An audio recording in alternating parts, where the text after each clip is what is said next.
Irmãos, abra sua Bíblia no segundo Evangelho de Marcos, capítulo 3 versículos 13, 14 e 15. E depois nós vamos fazer uma introdução ao comentário desta noite e já te antecipar que nós cremos que Jesus é fiel. Amém? Portanto, devemos fidelidade. Amém? Ele é fiel, nos fez fiéis. Escrito assim, amém? E Jesus, subindo ao monte, e chamou para si os que ele quis, e vieram a ele, e nomeou 12 para que estivessem com ele e os mandasse a pregar, e para que tivessem o poder de curar as enfermidades e expulsar os demônios. Oração. Senhor, Santo Pai, misericordioso, bondoso, nós queremos te agradecer por este momento, pedir por cada irmão nas suas necessidades, principalmente o nosso amado irmão Rogério, que está internado em Araçatuba. Pedimos e clamamos por ele. Pela irmã Fátima, sua amada esposa, que está cuidando dele, pedimos por ela também, por toda a família, por toda a igreja, por todos nós. Em nome de Jesus, nós te agradecemos e pedimos por esse comentário de hoje. Amém. Irmãos, em 2014, nós começamos um estudo deste segundo evangelho. É um evangelho um pouco diferente dos demais, mas fala do mesmo personagem, conta as mesmas verdades. Um deixa de contar um assunto e outro. Mateus, por exemplo, ele conta a genealogia de Jesus, desde o nascimento e aquela carreira de nomes. Quem gosta de ler nomes de pessoas, genealogia, se abriga melhor em Mateus. Quem não gosta de saber nem quem foi pai e mãe e não quer saber de genealogia nenhuma, vai ler Marcos. Porque Marcos ele foi bem fotográfico, ele mostra os assuntos, ele troca de assuntos também tão rápido quanto tirar uma fotografia. Então é bom também, ele é um manual prático de conhecer Jesus. Mateus, por exemplo, aprofunda na genealogia de Jesus, como já te falamos. Então, nesta noite, se Deus quiser ainda, nós trataremos, baseado nesse maravilhoso evangelho, alguns fatos que nos reforçam o compromisso da nossa profissão de fé. Anunciar Jesus. Veja que Jesus subiu ao monte e nomeou 12 para que estivesse com ele e os mandasse a pregar.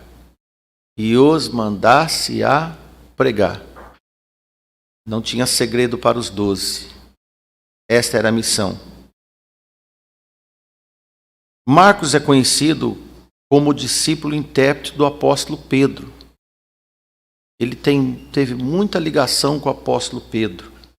Alguns irmãos acham que o escrito desse segundo evangelho tem muito a ver com as conversas particulares que ele teve com o apóstolo Pedro. E isso é interessante. Acontece também entre nós. As narrativas ou as narrações passam rapidamente de um acontecimento para outro e sempre predominando as ações do nosso Senhor Jesus Cristo. E o mais breve desses evangelhos, ele centralizou nos feitios de Jesus, como já dissemos para você, visando prioritariamente, porque dos 4 evangelhos, cada um foi endereçado a um público, não que o outro não poderia ler. Mas interessante que Marcos escreveu esse evangelho mais direcionado aos romanos e aos gentios. Especula-se que ele escreveu esta carta em Roma. Então ele tinha bastante intimidade com a língua latina. Marcos emprega expressões latinas nesse livro, e bastante. E a linguagem latina é a antiga mãe do português e do espanhol. Então, é um livro bem fácil para ser traduzido para o português e de maior compreensão. Marcos, interessante, que ele é muito econômico em referências velho-testamentárias. Ele quase não toca no assunto. Por outro lado, ele começa e passa também costumes dos judeus para os leitores gentios aprender o que os judeus faziam, porque Jesus veio de lá. Então eles tinham que saber do lugar de onde veio. Quando nós conhecemos alguém e alguém diz: eu sou da Bahia, qual a pergunta que nós fazemos? Como que é lá? O que existe lá? Então Marcos diz sobre os judeus, porque Jesus tinha vindo dentre os judeus. Por isso.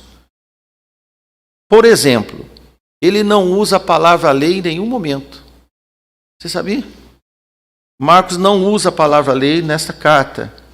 Além de omitir a genealogia do nosso Senhor Jesus, e tudo estava focado em transmitir os feitios do nosso Senhor. Como nos demais evangelhos apostólicos e cartas apostólicas, Marcos também centra toda a sua escritura revelada pelo Espírito do Senhor no nosso principal autor da Bíblia, que é o nosso Senhor Jesus Cristo. Então nós podemos dizer Evangelho de Jesus Cristo segundo o que Marcos escreveu. Evangelho do nosso Senhor Jesus Cristo segundo o que Mateus escreveu. Evangelho do nosso Senhor Jesus Cristo segundo o que Lucas escreveu. Evangelho do nosso Senhor Jesus Cristo segundo o que João escreveu. Amém, irmãos? Livres para esse consenso, ele apresenta um Jesus que se fez servo do seu Pai para ser redentor de um povo que creu na sua mensagem. E isto despertava os gentios que eram desprezados no império e na religião. Olha que interessante. De certa forma, quando ouvimos o Evangelho, todos nós ouvimos a pregação do Evangelho do nosso Senhor Jesus Cristo e chegamos ao conhecimento. Lá no início da sua conversão, meu irmão, minha irmã que está presente e que está nos ouvindo, também houve uma identificação de Jesus com as nossas necessidades, não houve?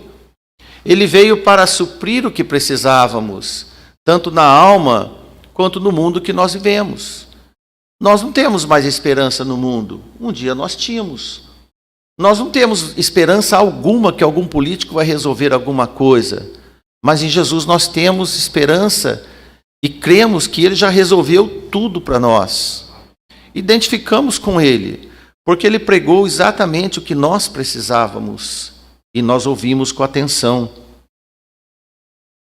De tudo que nós vemos, que nós não aceitamos, além do próprio reconhecimento dos nossos pecados. Fechou tudo para nós. Nos logou num processo de esperança, posso usar esse termo computacional, nos logou num processo de esperança e perdoou os nossos pecados. Hoje nós estamos conectados com a palavra de Deus e aprendemos com isso. Assim Jesus transmitiu nas suas palavras e atitudes a linguagem que necessitávamos. Chegou para nós como a solução de tudo. Habitou e viveu entre os simples, foi simples como os mais simples, soube o que é dor, soube o que é angústia. Então ninguém poderia dizer, ele não é do nosso meio. Nenhum de nós pode dizer, Jesus não é do nosso meio. Ele se fez no nosso meio e viveu entre nós. Ele foi desprezado pelas elites, pelo império, pela religião do seu povo, indiferente aos necessitados. Assim nasceu Jesus, filho de um trabalhador carpinteiro, fiel aos seus pais, zeloso para ir a Jerusalém aos 12 anos e ficar por lá conversando e discutindo com os doutores da lei acerca da palavra de Deus, conhecedor, mas ele cresceu, se fez homem, se apresentou através de João Batista, depois de João Batista, como Cordeiro de Deus, e foi matado na cruz injustamente pelas autoridades que deveriam defendê-lo. Ora, irmãos, ele pregava que aquele que tem sede de justiça um dia ia se fartar. E ele morreu injustiçado, mas nem por isso nós estamos desesperados, porque ele venceu a morte, ele ressuscitou. Então, por um intervalo de tempo, inclusive os gentios, os apóstolos e os convertidos ficaram como que num limbo. Cadê nosso Senhor? Expressa muito bem na figura daqueles 2 discípulos do caminho de Emaús, que estavam tristes, irmãos, porque eles esperavam tanto de Jesus e mataram aquele homem tão bom, era a nossa esperança. E quando Jesus deu-se a conhecer para eles, eles voltaram correndo de volta para Jerusalém. Toda vez que nós colocamos dúvidas do que Jesus vai e faz para nós e prometeu fazer, retorne para a sua fé inicial na sua Jerusalém. E nós precisamos todos os dias de retornar, porque volta e meia nós escapamos do caminho, mas o Senhor nos traz de volta, porque queremos voltar, não queremos perder Jesus, porque Ele é fiel. Amém, irmãos? E Ele, irmãos, triunfante entre esses poderosos, por ocasião da sua ressurreição, todo esse sacrifício por causa dos que buscam um lugar melhor. Tudo isso por causa de quem busca um lugar melhor. E Ele ofereceu o lugar eterno, maravilhoso para nós, e nós cremos, e nós esperamos, e nós vivemos o reino eterno. Não é fictício. O reino eterno está em nós, ninguém tira de nós. Como o nosso irmão orou, podemos perder a saúde, mas não perdemos o reino eterno. Amém? Vivamos. E Marcos apresenta o Evangelho de Jesus nas palavras de João Batista, logo no início, capítulo 1, versículo 15, quando ele diz, na palavra de João Batista, quando ele escreveu: o tempo está cumprido e o reino de Deus está próximo, arrependei-vos e crede no Evangelho. Ora, acabamos de ler que Jesus mandou os 12 pregar o Evangelho. E Marcos diz que João diz: não se arrependam dos seus pecados, mas creiam no Evangelho. Nós não somos arrependidos de coisa alguma, nós somos arrependidos em nome do Evangelho do nosso Senhor Jesus Cristo. Isso é muito importante para nós, ao contrário da rejeição de Jesus por certos líderes instalados em Jerusalém, e também ao lado a indiferença do império com aquela população pobre, paupérrima, necessitada. Marcos descreveu a atração e adoração a Cristo pelas multidões. Marcos fala tanto das multidões, da multiplicação de peixes, Jesus no meio do povo. Irmãos, sabe onde a igreja deve estar? No meio do povo, pregando o Evangelho.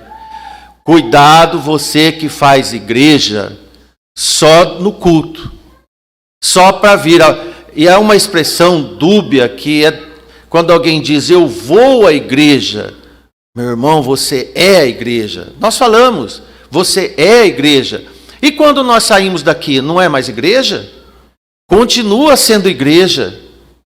Nós estamos dispersos aqui para Pereira Barreto, ou onde você for, quando nós viajamos. O que nós fazemos sem parar?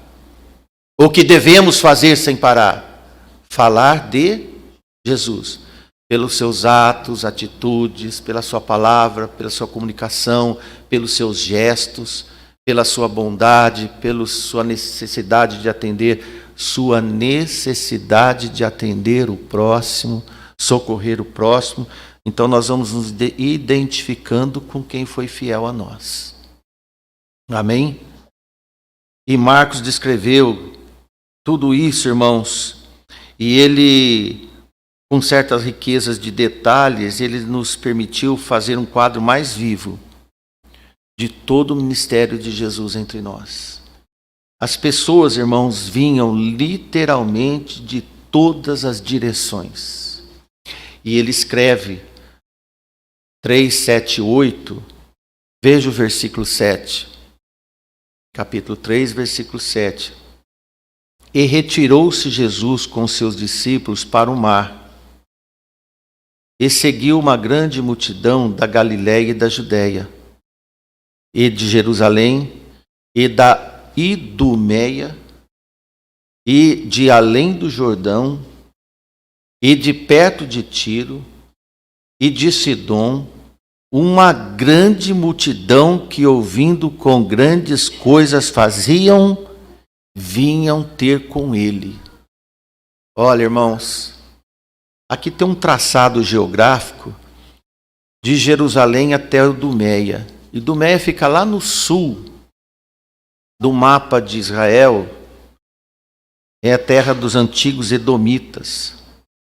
E ele diz, e além do Jordão, na verdade ele está falando de Tiro e Sidom lá no norte.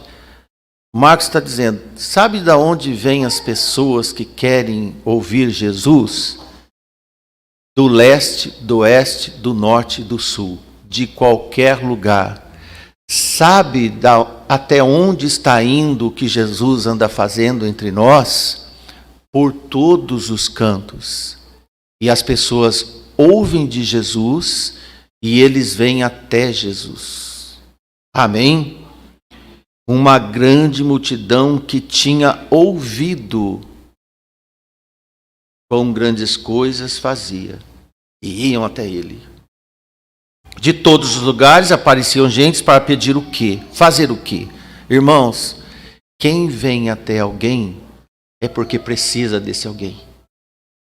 Ninguém vem até Jesus se não precisa de Jesus. Você vem à igreja porque você precisa de ouvir a palavra de Deus. E você deve voltar da igreja verdadeira do Senhor, certo de que ouviu a palavra de Deus. E aí você volta. E Jesus aceitava para si todos os que necessitavam de alívio. E sabe mais? De qualquer alívio. De qualquer alívio. Como a maioria precisava de socorro imediato, Jesus cuidava e curava de imediato. E a multidão logo se formava entre ele. E agora, o que fazer com a multidão? O caráter de Jesus aparece através do cuidado e atendimento das necessidades de toda a multidão. E ali, irmãos, você pode imaginar qualquer problema que existe entre nós hoje. Nós temos uma igreja com bastante irmãos adoentados. Qualquer tipo de evento, iam até Jesus. Como ele ensinaria para amar o próximo, com o mandamento que ele nos ensinou, se ele não atendesse os necessitados? Porque ele nos ensinou a amar o próximo como a ti mesmo. Como ele não ia atender o próximo se ele ensinou a amar o próximo? Depois a Deus todas as coisas. Não é uma lição para nós também? Imagine você, uma multidão de carentes, quanto tipo de necessidades não aparecem, e Jesus supria todos. Devido aos acudimentos aos carentes, aos necessitados, Jesus não tinha mais sossego, irmãos. Não tinha nem tempo de descansar. Lembra que ele disse que ele não tinha mais onde nem reclinar a cabeça? Não é só porque ele não tinha travesseiro, mas porque o seu tempo era todo útil, todo necessário. E Marcos escreve o que outros não escreveram. E a possibilidade de tumultos começou a ser grande. Por isso Jesus pediu para providenciar um escape no caso de urgência. Inclusive isso ele escreve. Veja em Marcos 3, 9 e 10.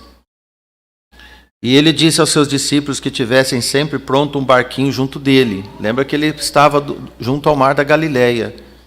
Por causa da multidão, para que não o oprimisse, causasse tumulto, o sufocasse, porque tinha curado a muitos de tal maneira que todos quantos tinham algum mal se lançavam sobre ele para lhe tocarem.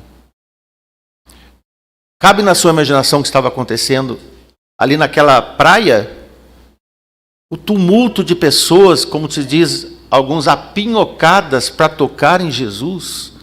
Só de tocar curava. Como pobres, necessitados, angustiados, carentes, nunca acabarão neste mundo. Sempre haverá tumulto de ansiedade diante da fonte de salvação. Sempre haverá. Jesus não abandona desesperados, irmãos. Ele reconhecia a necessidade de ter um olhar atento para os sedentos. Sedentos, irmãos, são pessoas que necessitam do que sobra para a maioria dos outros. Apenas Marcos registra esses detalhes, que Jesus raramente estava sozinho. Enquanto isso, Jesus fazia o bem. Jesus estava sob a mira da perseguição dos religiosos. Lembra-se que quanto mais ele fazia o bem, mais olhares controversos apareciam contra ele.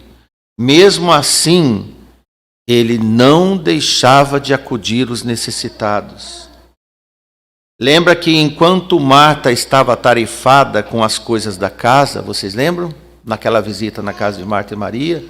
Enquanto Marta estava atarefada com as coisas da casa, Maria cuidava de estar com Jesus. Enquanto os religiosos cuidavam das solenes cerimônias em Jerusalém, Jesus estava lá no norte cuidando dos necessitados. Ia dar problema, claro. Sempre, sempre, cada um no seu chamado. E você tem zelado pelo seu chamado? Qual a prioridade sua? Nós apresentamos aqui para você.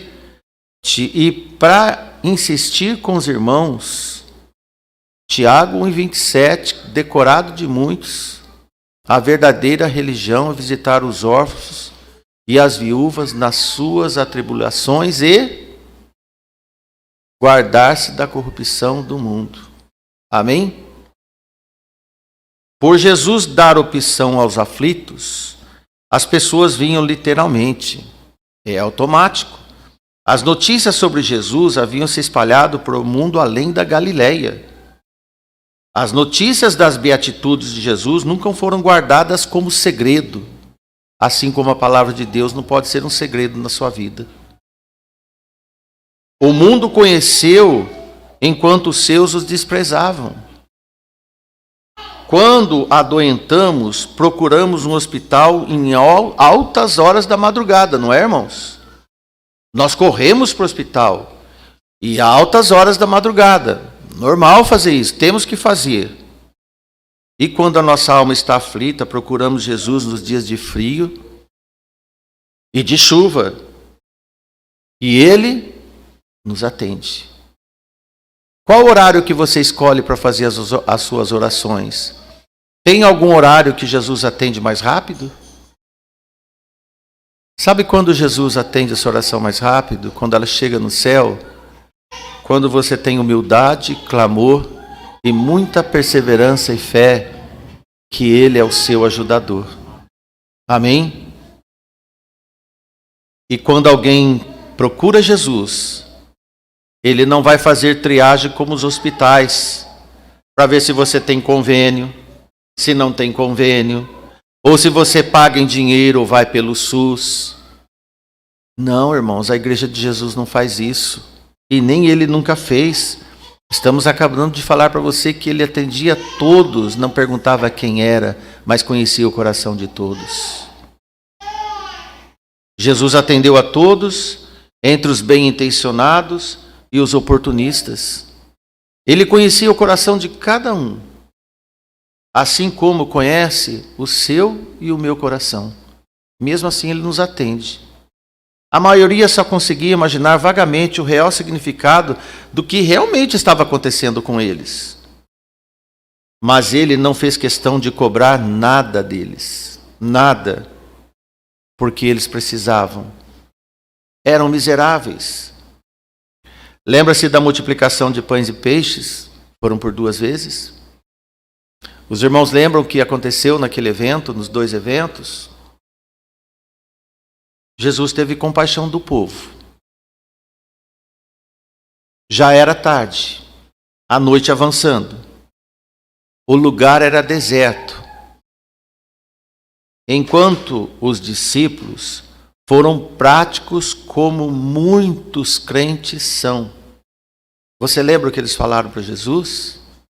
Lembram? Amém. Eles aconselharam Jesus despedir a multidão para que eles retornassem às aldeias para comprar alimentos e cada um se vira. E nós ficamos aqui. Jesus e os 12. Prático, tudo fácil de resolver, econômico. Ninguém pode falar nada, porque até agora ele atendeu todos. Na primeira multiplicação ele ficou 3 dias, o povo sem comer e beber. E aí eles fizeram uma opção e Jesus ouviu. Isso é coisa de crente fazer, irmãos? Despedir necessitados? Despedir alguém com fome num lugar deserto? Pode ir embora, vai para casa. Em horas avançadas? E as crianças? E os velhos, os idosos, as mulheres? E os sem dinheiro? Como você fala? Vai lá comprar se você não vê se no bolso dele tem alguns centavos, pelo menos, para comprar. Jesus nunca faria uma coisa dessas, nem por conselho de companheiros que ele escolheu e que ele mandou pregar. Ele mandou eles pregarem, mas eles não tinham o mesmo coração de Jesus, e nós precisamos aprender a ter o coração de Jesus. Veja Mateus 14, 19 e 21.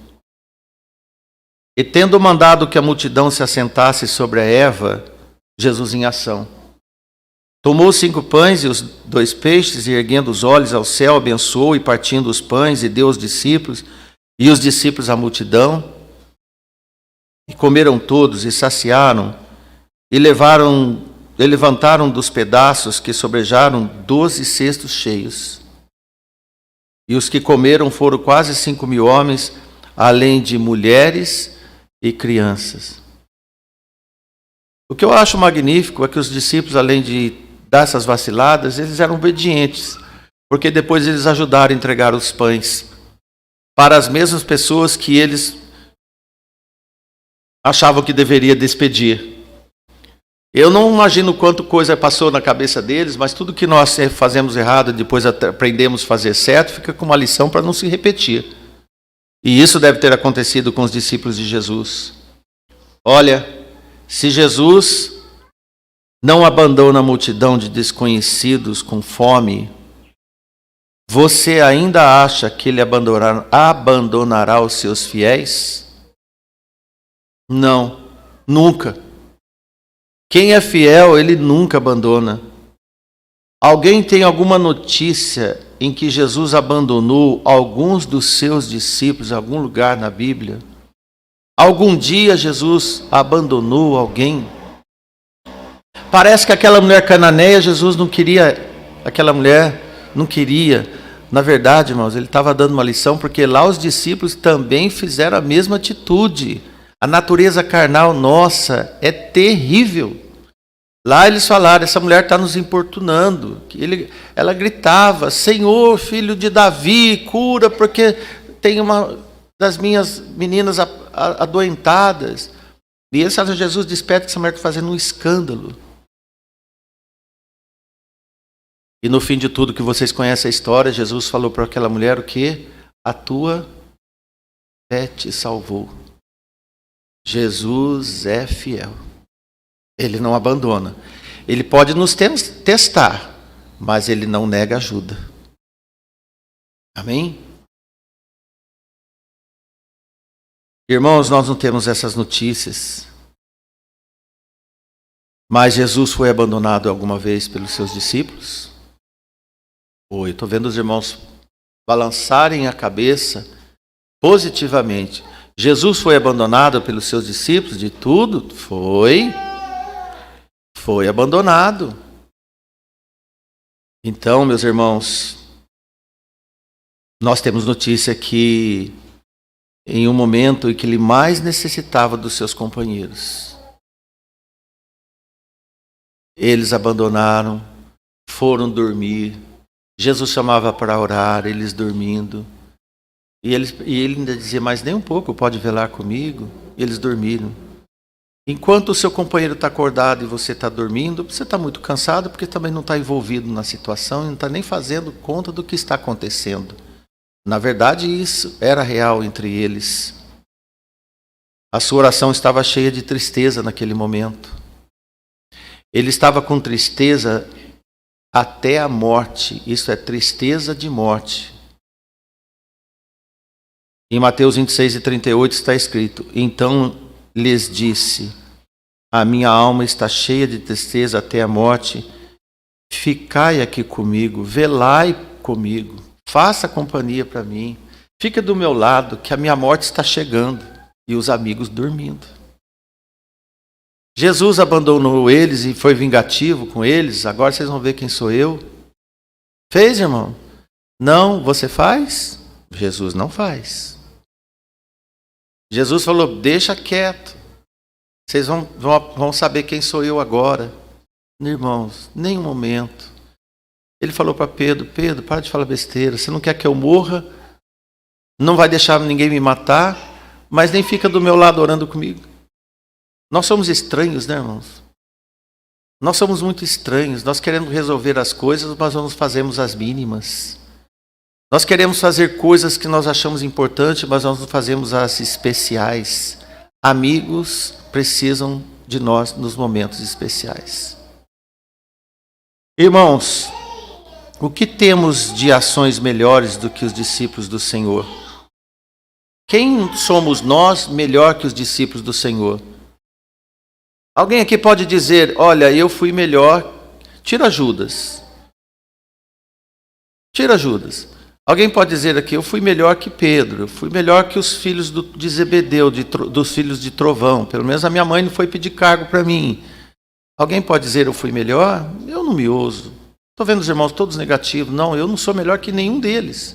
Quem sou eu para ser igual a eles? Não é isso, irmãos? Então, nenhum de nós não somos nada mais que eles.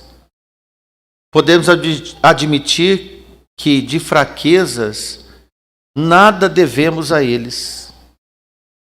Assim como eles não foram abandonados, você acha que Jesus vai te abandonar porque você é mais fraco que os 12? Ou com os 11? Ou com os 12 que depois tiveram? Não, isso tudo porque Ele não deixa de ser fiel com os fracos. Ele não deixa de ser fiel quando nós enfraquecemos. Ele quer o mesmo acompanhamento de fé como Ele teve por todos nós. Fidelidade, irmãos, é o que o Senhor quer de nós, porque Ele é fiel. Aprendemos a ser fiel, sermos fiéis com Deus, com os nossos irmãos, com a igreja do Senhor, e nós vamos ver que tudo que nós precisamos, Ele vai nos suprir, seja qual for o problema. Amém? Que Deus nos abençoe. Amém.